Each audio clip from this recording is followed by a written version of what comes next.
We are live. Welcome back. Here we are. Welcome back, ladies and gentlemen. I am one half of your co-host, Blake Ruffino. Alongside me is the man, the myth.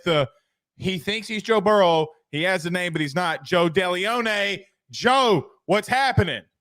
By the way, I have to let you know that I think I've told you this before. So every time I go to get my hair cut, I've done this for the past year. I have pulled up and shown a barber Joe Burrow, a picture of Joe Burrow for my haircut. Oh. Now it doesn't look anything like it, but I'm trying to get as close as possible with my ugly face.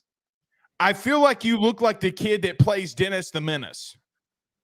You told me that one already. But hey, look, all the girls are thirsting over Joe Burrow. So if I can do the haircut thing, did I send you a picture of my Halloween costume? By the way, You did. Did I send you that? I did. Send you that. It's straight out of Netflix in that one series about guys named Dahmer. Anywho, we're past that. We're past that. All right, but we do got a lot that we have to talk about here tonight. I'm hoping, Joe, I'm going to take a little bit of a shot. I'm hoping that our show lasts a little bit longer than Ed Reed's contract at Bethune-Cookman. Oof. Pooh, our producer, Pooh, is that a little bit of a shot? Now, he'll be talking about it on his show tonight with the HBCU Hour, but we might get into a little bit of that, but we'll talk a little bit of a former HBCU coach. Deion's making a lot of waves, man. If you talk to anybody in college football, I talked to somebody in the SEC today. They're battling through recruits. Cormani McClain from Florida committed to him. We'll talk a lot of Deion and the Buffs. I called him Art Briles. Kendall Briles goes to TCU officially. We talked about that, Joe, last time, but Arkansas flips the switch really quickly and picks up An Enos. Kind of felt like that was coming. I'm going to give Arkansas fans a little bit of a heads up here. I don't think that's really that bad of a downgrade. We'll touch on that and Kendall Briles as well. And Joe, we'll talk a lot through that. And then if we have some time, Ed Reed, and then we'll get into our early Heisman picks. Give me Michael Penix Jr., baby. I am all over Pac-12. I hope that's not who you say later. I hope that is. You said Heisman hopefuls. You didn't say who's going to win it. No, we're talking about who we think is going to win it. That's I wrote down the odds from Betonline. Michael Penix is on there. He's one of the top guys, but he's not winning the award. Let's be real with ourselves here, Blake. What do you not like about him? That he throws the ball left-handed? No, I love Michael Penix Jr., but or is it because he's dripping swag every time he walks? What do you not like about Michael Penix Jr.? He plays for Washington. In what world is a Washington quarterback going to win the award? They would have to finish in the top 5 for me to win that award. When is the kid from TCU who started the season as a backup, the Heisman runner-up? He could be a finalist. I think he's got all the tools and all the setup to be a finalist. But I think you and I can both agree. Who's the quarterback that won the last 2 national titles? What was he? I'm not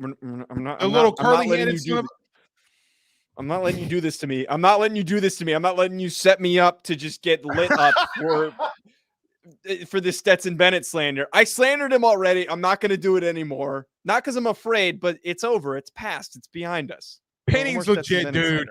Penning's legit. You better clip that. Michael Penix Jr., I want you on the show. That's what I want. I want Michael Penix Jr.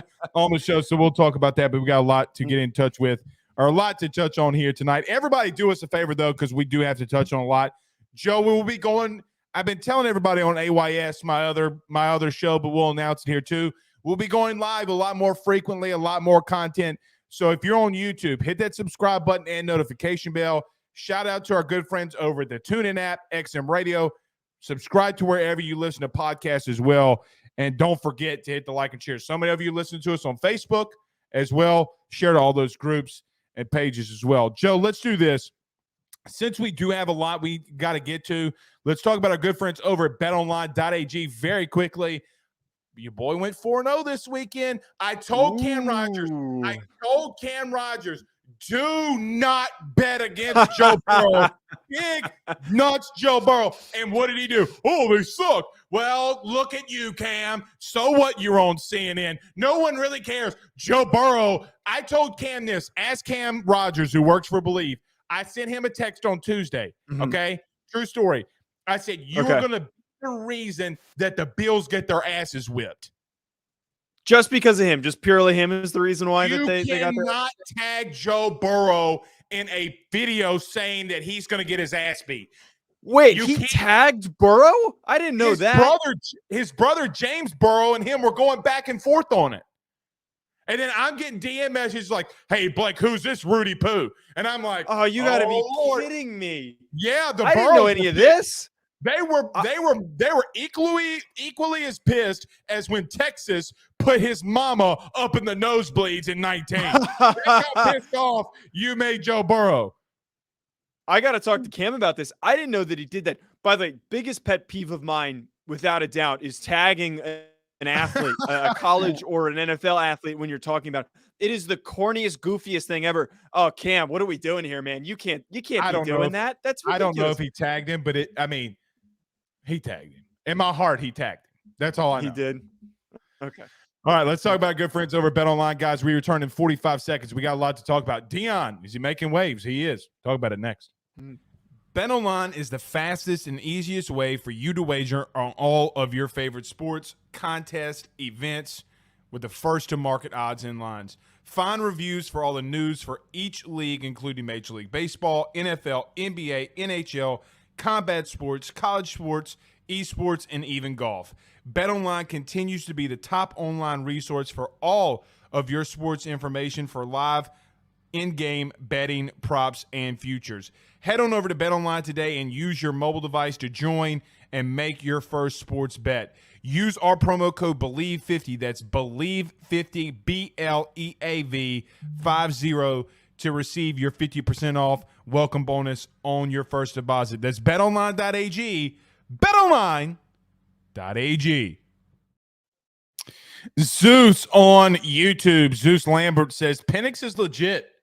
I'm really ready, Joe, to get to that conversation, but we'll get to it in just a minute. Michael Blanco says, I just saw on YouTube that Prime is going to sign the number one recruit, not sure what year. I think that he's talking about Cormani McClain, the DB from Florida. Yeah. Now, Cormani got dropped. Now, that's a whole different topic, Joe, for another day as we get this show started. So in case you missed it, Deion, over the last week, Cormani McClain, used to be the number one corner in the country, has committed to the University of Colorado. Joe, I'm going to say this. Look, I don't know where you sent, and a lot of people are going to rag me on this. Now, there's a couple of reasons why I think Deion won't have a, great level of success, but why at least next year, but why I do believe he gets to 7 or possibly 8 wins is because he's just recruiting at such a high level. The kids he's getting from the portal aren't that bad. I mean, Joe, the simple nature that you have Travis Hunter at one corner and Cormani McClain at the other corner is unreal. That if you would have told me a year ago that Colorado would have the number one corner from last year's class and this year's class, I would say you're crazy. But here we sit. Yeah, the promising nature of the fact that they've pulled both of those top corners, and one thing's clear, Deion Sanders every single year is going to attract a lot of talented defensive backs. He's going to attract a lot of kids with similar personalities to Deion, and we saw that with Travis Hunter, a guy who is trying to build his personal brand, and I think that right now that's the attraction. Why would you take the upfront money when you can be on an Amazon Prime documentary? You build up all these followers, people get to know you personally, and you're getting brand deals coming from various companies. Heck, his own son signs with Gatorade last year, a big prominent name. Now, I will say this, when you're saying 7 wins, are you saying that 7 wins this upcoming season, or are you saying in the near future? Because go ahead. I was going to say I'm unwilling to commit anything higher than 5 wins. I looked at their schedule, and their schedule is really difficult. They have, I totally agree, killed it in the portal, absolutely killed it in the portal. And it helps that he's pulling a lot of his top players from Jackson State. But next season, they have to play Oregon, Utah, and Washington State. All of those are going to be tough games and possibly all losses. I don't mean this in a demeaning way to Deion or his family. Okay, the only reason why I don't put them above, so I say 7.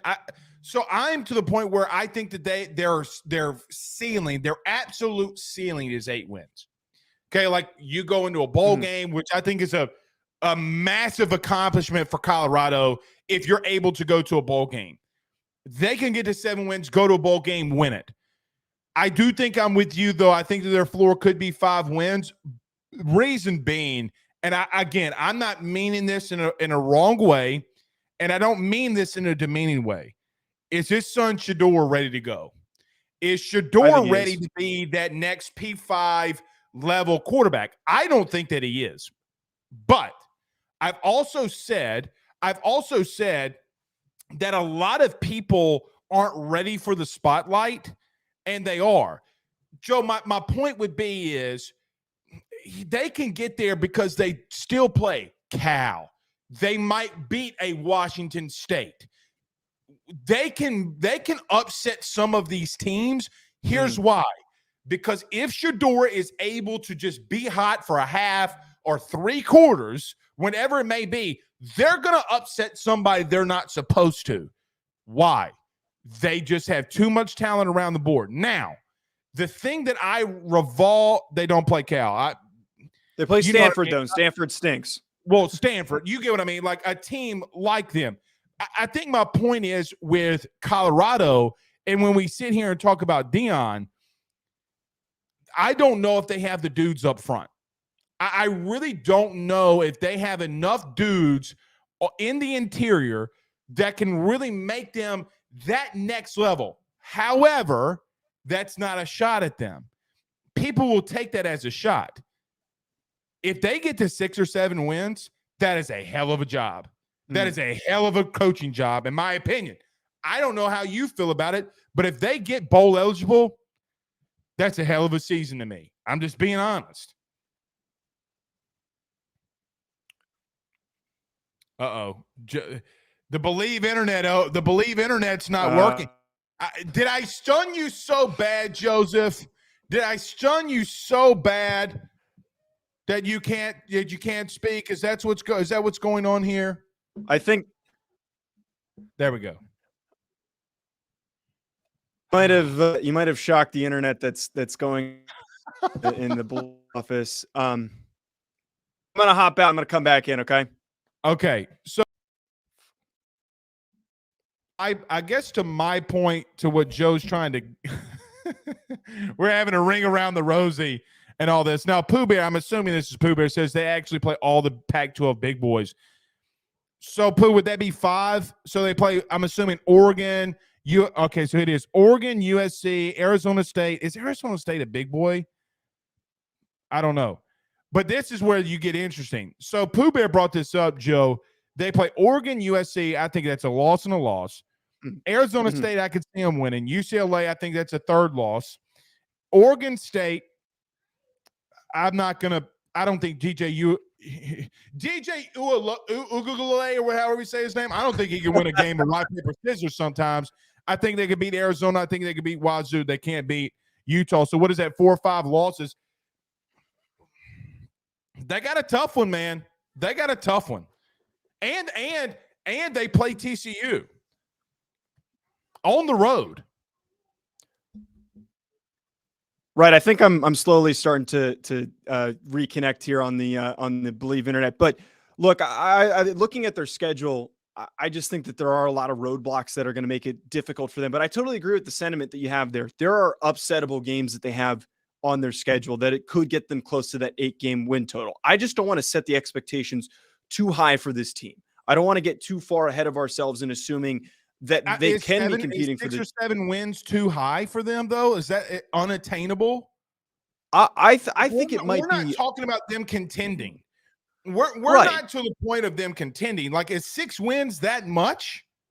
To pivot immediately from as bad as they were last year to 7 wins, I think is a huge turnaround, which is why, like, I see them getting to 6, and I think that that's a tremendous accomplishment. But what gives them that capability of what you're talking about, Blake, to potentially be a team that could upset, maybe they upset a team like UCLA, maybe they upset a team like Oregon on their schedule, is having Shedeur. And I have a very high expectation for him specifically, for how good he was. 46 touchdowns total last year and almost 4,000 yards total. He is a fantastic athlete. Now, when we see that clip of him, throwing that ball on air and everyone getting all hyped up and excited about it, like that's a little bit ridiculous. But he is a very talented player. He's not going to be a top pick in the 2024 NFL draft, but he is going to be one of the highly talked about players in his conference and somebody that can make a ton of plays. He's a fantastic athlete. He's a gamer.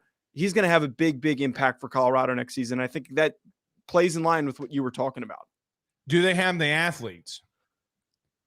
That I don't know. And is Travis going to be playing receiver?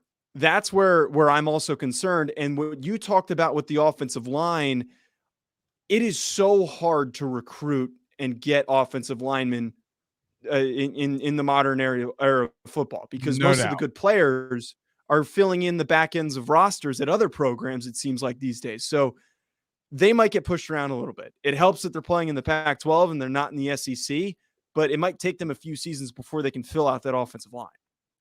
You know what else I thought about? Now, I'm with you. I wouldn't, there's parts of me, I wouldn't be shocked if they win 5 games. I also wouldn't be shocked if they won 7 or 8. I know that that's a massive margin. You know what I thought about a lot today when we were thinking about these topics? Number one, they still have an entire spring football. So what do I mean by that? There's going to be a whole bunch of other kids that are going to hit the portal after spring, okay? Yeah. That can they continue to fill holes that they have? I think, and this is what mostly happens. Now, go and look this up. It's an interesting stat. Did you know that most offensive linemen hit the portal after spring? I think the reason being is, look, I played that position. I played that position in college. We're idiots. We're loyal to a fault, okay? And when you're loyal to a fault, you think that you can beat the guy ahead of you. I don't think that they have a good offensive line. I don't think that they have a good defensive line. I think, here's what I think. If they can get into games where they start out athleting some dudes, like I think they have more athletes than Cal. I think that they have more athletes than Wazoo. I think that they have some more athletes as I'm looking at this roster. Look, Nebraska, Nebraska's in the same type of light. Okay, now they're recruiting at somewhat of a high level. They got a big offensive tackle today that was from Georgia. Yeah. Are you going to tell me Nebraska's not a winnable game? They're in the same boat as Colorado was a season ago. TCU, I don't think you win. Colorado State, I do think you win. They can get there. Here's the ultimate thing I want to talk about with Deion, though. You got to give him credit for this. The dude's recruiting his ass off, Joe. He is recruiting at a very high level. Now, it was said today that Nicholas Harbor was going to be there. I can confirm. I talked to Nicholas Harbor's camp because LSU has been in the mix with some of this. He is not in Boulder. Okay, so we can kind of confirm that. But you got to give him this, man. He is recruiting at a very, very high level. Even if we remove all of the other guys that they were able to pull, like he also got Dylan Edwards, who's a 4-star running back, very talented player. He was able to get a lot of these late guys with such little time to work with. But the one that I think is the most promising is attracting Cormani McClain to come play for him, a guy who was offered a lot of money. And then there were also possibilities maybe Rashada comes and visits. It doesn't sound like that is entirely on the table anymore, but it was still a speculation. That recruiting is ultimately what is going to set up this team for success. And that is what helps the top programs in college football produce results. And the fact that he's able to do it without the upfront money that all these other programs have been able to, entice guys to come and play for them, like Alabama, like Georgia, like Florida, all these programs that have big NIL collectives. I think the outlook for Colorado is not next season. We need to not, like I was saying earlier, get our season. I believe that in his second and third year, they will be one of the top. Let me know when he gets back in here. Lavorion says, I think Shador will do fine in the Pac-12 and still a few games and be one of the top QBs in the nation. We'll see. Going to FCS to Power 5 is a big deal, but continue your thought, Joe, if we got you. Yeah, I don't know if I'm still connected or not. We're having a really rough internet day. It's okay. Continue. It's fine. Continue. What I was just trying to say is that I think the outlook for the next couple of seasons, because of the way that he's recruited and that he's shown that he can attract these 5-star guys without the money in the next 2 years, that they will be competing for the top of the conference. They will be one of the top 3 teams. And it like that again, that shouldn't be a hot take, because once USC and once UCLA depart, it's an open it's open game for anybody to take over this conference. Now, I do agree with that. I mean, if they get in a situation where UCLA and USC's not in there, then they're competing with Oregon State. They're competing with Oregon. But that conference is still really weak. I think they're not going to be a true Power 5, in my opinion, at that point. The only thing is when you recruit at a high level, I mean, look, they're bringing in a lot of transfers, man. Like, they're bringing in a lot of dudes. Mm-hmm. A lot of better dudes than what they had. I just think that they can get to that 5, 6, 7 win mark. That's where I sit with them. But I agree with you holistically on this. I do agree that this year you got to give him time. You got, like, and a lot of eyeballs are going to be on Deion, right? Like, I don't remember his first year at Jackson State. I don't remember his record. I candidly don't know that off the top of my head. But if I'm remembering, he didn't start off red hot, okay? It kind of built. He kind of started off slow, and then it kind of built up. So we'll see. We'll see. Mm-hmm. Pooh says that it was the COVID year, and they lost 4 games. So there you go. I mean, like you said, Joe, it's going to be a little bit of a rebuild. Obviously, a massive rebuild for him. But I agree with you. I think it's something that they can accomplish. Let's see if they can. You know who is kind of having to rebuild a little bit here? To some extent, I think that they're going to have a little bit more of a rebuild and not a reload, is TCU. Now, it's official. We talked about this last show, but now that it is official, Kendall Briles is leaving Arkansas and is going to TCU. Joe, I'm going to make a very big statement to all of our Arkansas fans. And this is something that I'm going to clip. I want to be clipped because I'm tired of hearing it. I am tired of hearing that Kendall Briles is one of the elite offensive coordinators in the country. Where? Okay, I get that he's been good. He was good 2 seasons ago, technically, when they took Alabama to the wire. They had some good games. They beat LSU on the road. I think they finished 9-4. They had a really stout running game. Their offensive line was really good. Problem being, though, they took a massive step back. Now, you could say it's because, well, Blake, KJ Jefferson was hurt. Well, KJ Jefferson wasn't hurt when you lost to A&M. KJ Jefferson wasn't hurt in a lot of those games. Kansas took you to the wire. You went 6-6. And here's my ultimate thing here, Joe. I know that KJ Jefferson was hurt against Liberty and you lost to Hugh Freeze team. You still lost. Kendall Briles, in my opinion, is not the end-all, be-all when it comes to being an offensive coordinator. There are so many times, if you ever watch an Arkansas game, which – frankly, being in Louisiana, you see a lot of those Arkansas games because you're close to Arkansas. There are plays, Joe, on 3rd and 6, 3rd and 7. He's running the football. Why? Now, you could say, well, KJ can't throw. Well, you got to give him the ability to be able to convert that. I don't think he's as good as everybody thinks that he is. And good for him to go to TCU where and out of the SEC where it's not a gauntlet every week. Good for you for bowing down to the dudes that you got to face up front. Sounds cute, bro. Go to TCU. But it's not a downgrade with Dan Enos. It's not. Dan Enos is a witch. You know how I know he's a witch? 2018, he was assistant head coach for Nick Saban. When? Well, they got their absolute arses beat by Clemson. But you remember, guess who he was a quarterback coach for? Tua Tagovailoa. Steve Sarkisian was still in the building.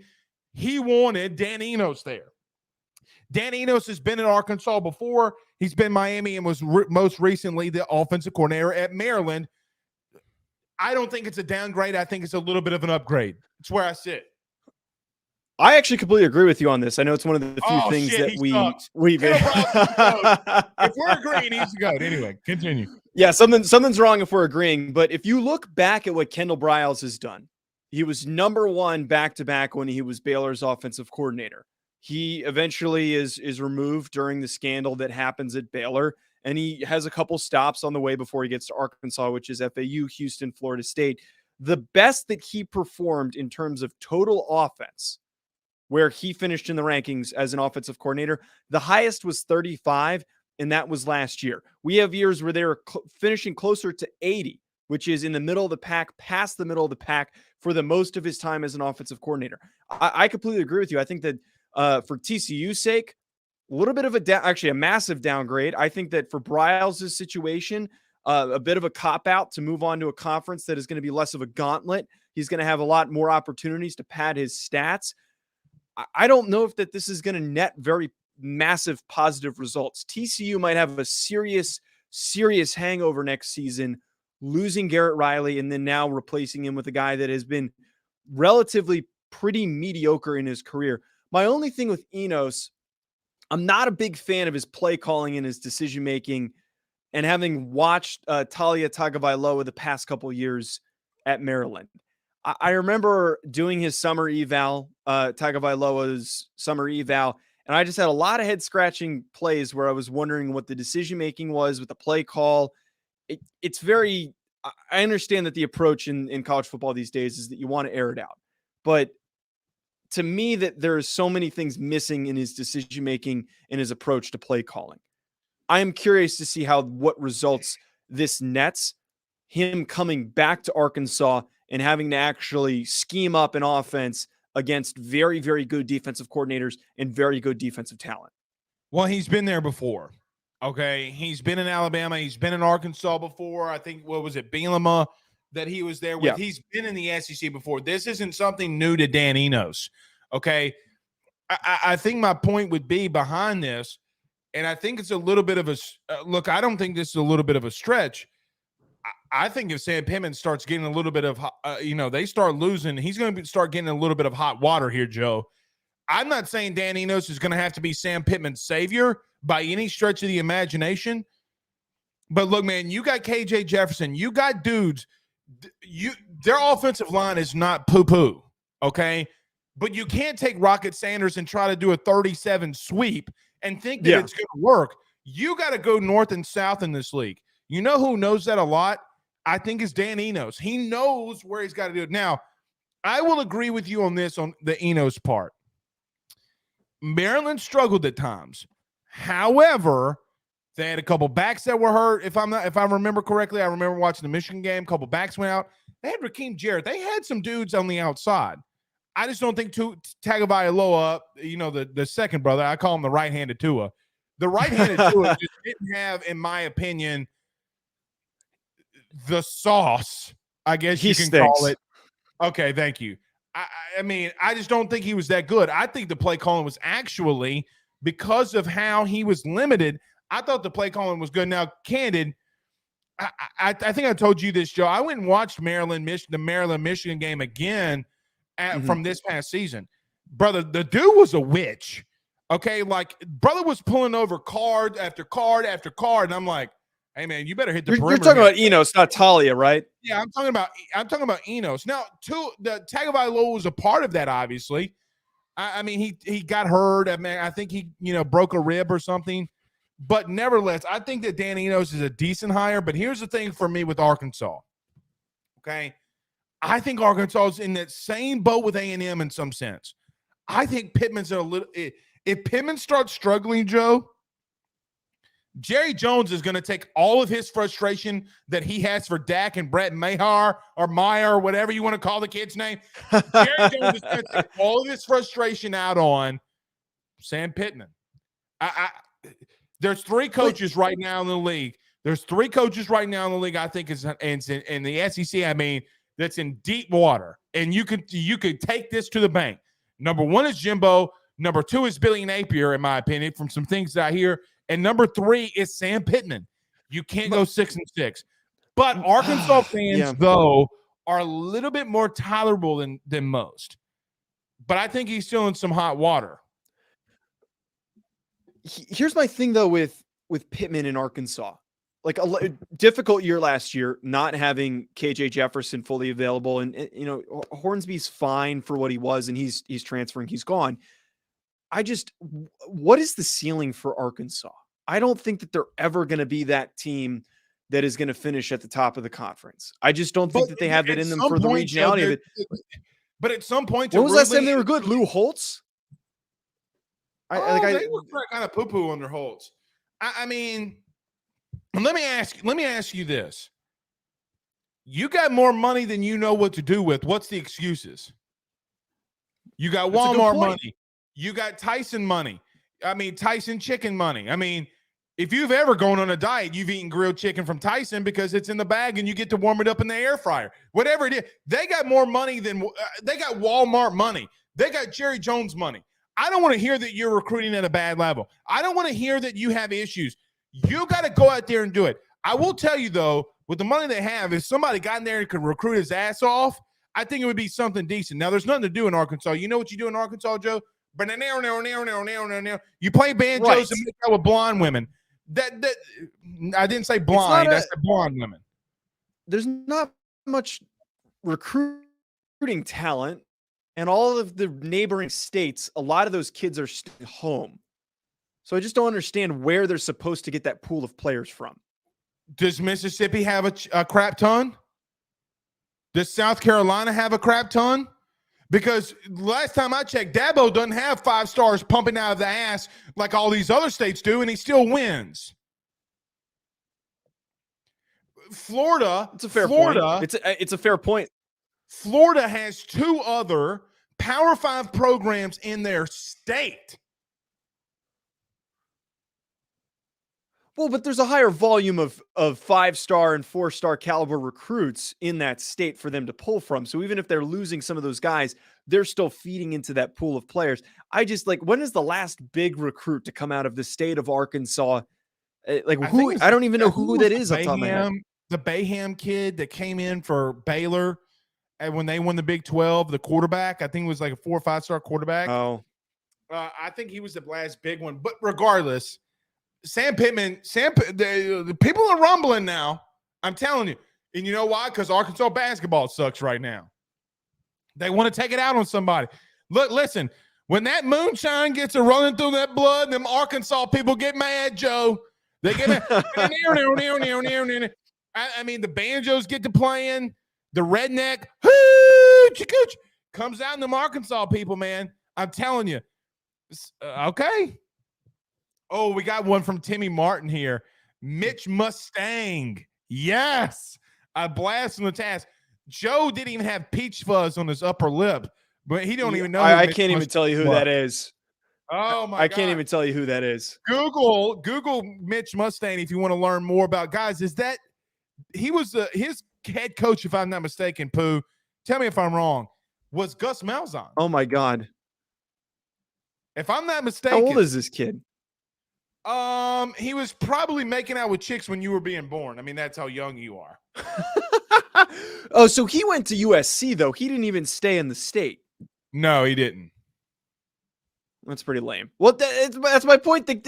When they have good kids, they all leave. I just don't think it's a very easy sell. I think that places like Ole Miss and Mississippi State, like you were talking about Clemson, even if they're not as much of a recruiting hotbed, it's still an easier sell. Arkansas, like you're talking about, is a really tough sell for me. I'm not trying to knock the state or anything. I just think there's clear evidence to show that this random one instance of one of the top guys to come out of the state, he picks to leave to go all the way to USC. So how much promise is there for a ceiling for this team? The Darren McFadden days and the Peyton Hillis days were fun to look back at those highlights. I flip them on every so often when I'm bored, but I don't think we're ever going to touch anything close to that for a long time, especially under Pittman.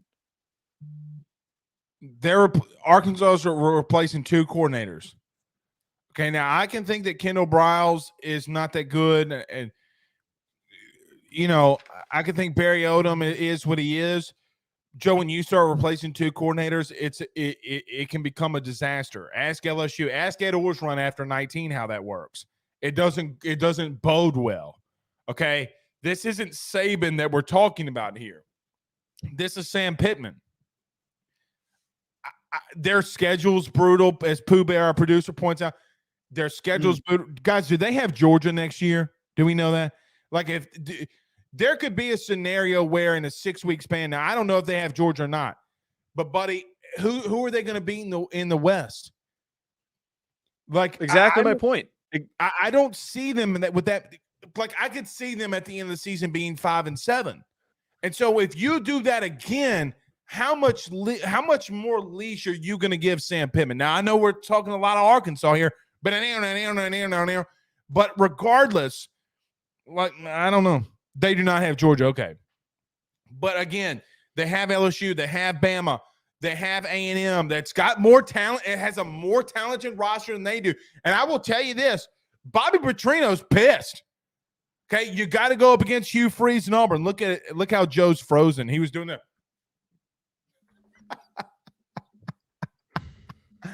Anyway, I don't know. It's just where I sit, Joe. It's where I sit. I don't know what to tell you. Can you hear me? Yeah, I can hear you, Blake. Okay. I can hear you, Blake. To wrap this up, do you think it's a good hire with An Enos? I think that it's a lateral one. I don't think that this is necessarily going to be a game-breaking move, but it could produce enough results to keep Pittman around for a few more years. Okay. Well, I agree. All right. Kind of we'll go 45, 50 minutes, Joe. How about that? We'll keep it slight. We'll reconvene on that and talk about the Wi-Fi later. Yeah, I'm gonna kick every Texas fan's ass that works for Believe. Yeah. All right, so early Heisman picks. Now, I will admit, I haven't looked at all the odds and things like that, but I think that I have a pretty good feel of where it's going to be. Obviously, you're going to have Caleb Williams on there. I think you'll have Bo Nix on there. I think you'll have Michael Penix on there. I'm really, Joe, for the first time in my life, I think you'll have Jaden Daniels on there. I think you might have KJ Jefferson on there. For the first time in my life, though, I don't think that because I don't think that Caleb Williams is going to win back-to-back Heismans. But who's going to be the front runner that comes behind him, though? I guess who are your Heisman front runners? Who's the guy that you think that could take it all next year? Way too early. Well, look, Drake May is going to be in the conversation, obviously placed in that final stretch, which like for me, and if my internet is cooperating here, I think that one guy that I don't know. Can you still hear me, Blake? Yeah, we can hear you. We just can't see you. We can hear you. We just can't see you. All right, we're gonna kick Joe out, and then when he comes back, we'll bring him back in. Pooh says the cross division is Florida and Missouri. That's not a bad draw, but I think Missouri's their permanent crossover, right? If I'm not mistaken, Missouri is their permanent crossover. Chad on Facebook says Petrino 1-year rehab at A&M and back to Arkansas. LOL, dying face emojis.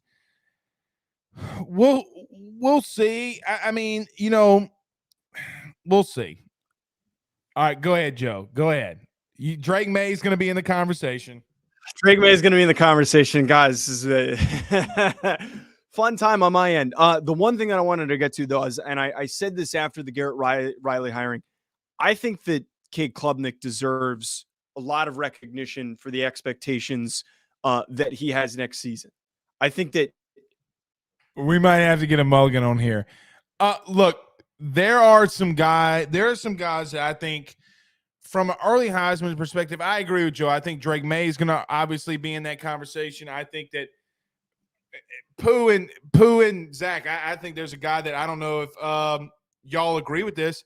I do wonder if Quinn Ewers, like Sam Ehlinger that year, gets some early conversation and talk. I'm going to be a homer on this one. I think Jaden Daniels is somebody we got to watch out for, man. I really, really do believe Jaden's going to be a dude that we have to watch out for. So, Joe, for me, I agree with you. It's a quarterback-friendly award. However, who's going to be that guy? Who's going to be the guy that comes out of nowhere that starts getting a lot of pub? Personally, I am a Michael Penix Jr. homer. I want Michael Penix Jr. to win it. I am a fan of the lefty out there slinging that thing. They won't get enough wins. Nobody in the country really watched him because it's way too late at night. I don't think he wins it. But if you saying Michael Penix Jr. and being a homer for Penix, I'm surprised you're not pushing harder for Jaden Daniels on this show for the amount of times that you brought him up this past year. But here's the thing. So yeah, hold on. Here we go.